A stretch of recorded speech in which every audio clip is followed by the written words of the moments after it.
tous les mauvaises qualités qu'on avait en soi quand on ne connaissait pas le Seigneur ne sont plus parce que l'amour prend place dans nos vies. Et c'est ce que nous retrouvons dans 1 Corinthiens 13, qui nous parle de la charité, l'amour.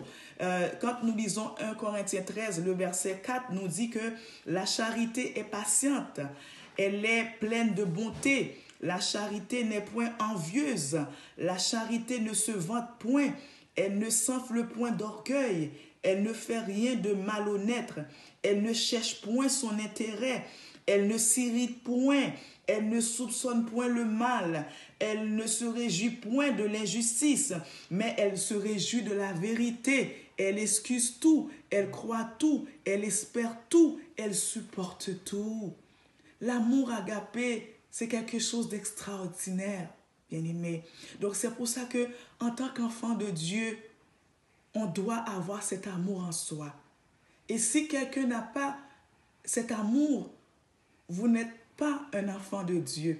Parce que l'enfant de Dieu doit avoir, n'est-ce pas, cet amour, l'amour agapé, cet amour inconditionnel, cet amour qui n'attend rien en retour. Fort souvent, nous sommes déçus des personnes à qui qu'on a rendu des services. Pourquoi? Parce qu'on s'attend parfois à ce que cette personne-là, n'est-ce pas, nous rende la réciprocité. Et quand cette personne-là ne nous rend pas la réciprocité, n'est-ce pas, on est déçu. Mais l'amour agapé fait en sorte que on n'est jamais déçu parce qu'on ne s'attend à rien en retour de qui que ce soit. Alors quand on agit, quand on fait le bien, on le fait tout court parce que Dieu nous le demande.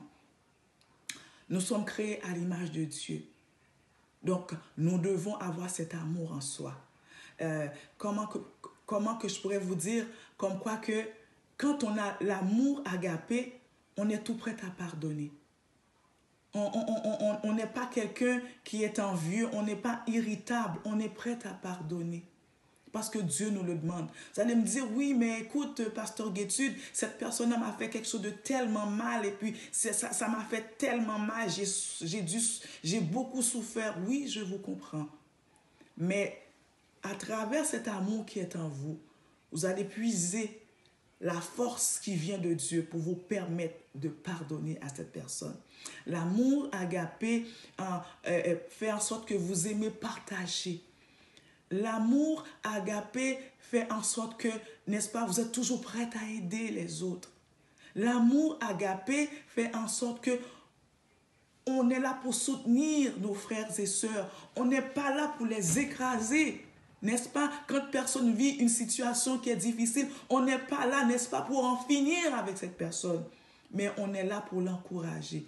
Et l'amour agapé, n'est-ce pas, favorise, n'est-ce pas, la socialisation. Moi, c'est pourquoi que j'aime beaucoup le groupe Testimony, parce qu'on voit qu'il y a de l'amour, l'amour agapé, n'est-ce pas, à travers le dirigeant, sa femme, n'est-ce pas, à travers des sœurs et frères.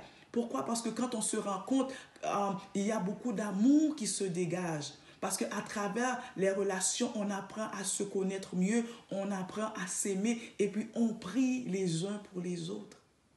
L'amour agapé, c'est quelque chose d'extraordinaire. C'est quelque chose de puissant. Et c'est pourquoi que Dieu veut que tous ses enfants, que tous ses disciples puissent avoir cet amour en soi. Donc si vous constatez que cet amour est déficient dans votre vie, l'amour agapé, cet amour désintéressé, cet amour inconditionnel, demandez donc à Dieu, n'est-ce pas, de régénérer cet amour en vous par la prière. Parce que vous savez, dans le livre de Corinthiens même, il est dit, maintenant ces trois choses demeurent. Dans le verset 13, 1 Corinthiens 13, verset 13, il dit la foi, l'espérance, la charité, c'est-à-dire l'amour. Et ces trois sont très importants, ces trois choses sont importantes.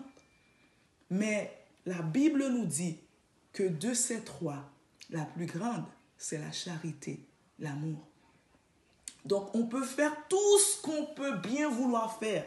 Tous les biens qu'on désire faire, on peut les faire. On peut, n'est-ce pas, être à l'église tous les dimanches. On peut être très assidu, n'est-ce pas, dans tout ce que l'on fait pour Dieu. Mais si on n'a pas l'amour, de Dieu en soi, la Bible dit que tout ça ne sert à rien. Sans l'amour, sans la charité, cet amour qui est la charité, l'amour agapé, si en tant que disciples du Christ, si nous n'avons pas cet amour, tout ce que nous faisons ne valent pas grand-chose. Donc, bien-aimés, demandons à Dieu de mettre cet amour en nous. Cet amour qui nous permet d'aimer les autres, qui nous permet de pardonner, qui nous permet de faire en sorte que quand on nous voit, automatiquement, on voit qu'on est des enfants de Dieu. Parce que Jésus avait dit que c'est en ayant de l'amour, l'amour agapé en soi, qu'on va reconnaître que nous sommes ses enfants, que nous sommes ses disciples. Alors, que le Seigneur, n'est-ce pas, vous donne, ou du moins augmente de jour en jour, cet amour en vous. Parce que Dieu est amour.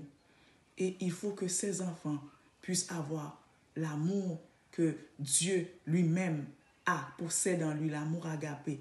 On doit avoir cet amour, bien-aimé. Donc, que le Seigneur fait en sorte que vous puissiez avoir cet amour en vous. Soyez bénis.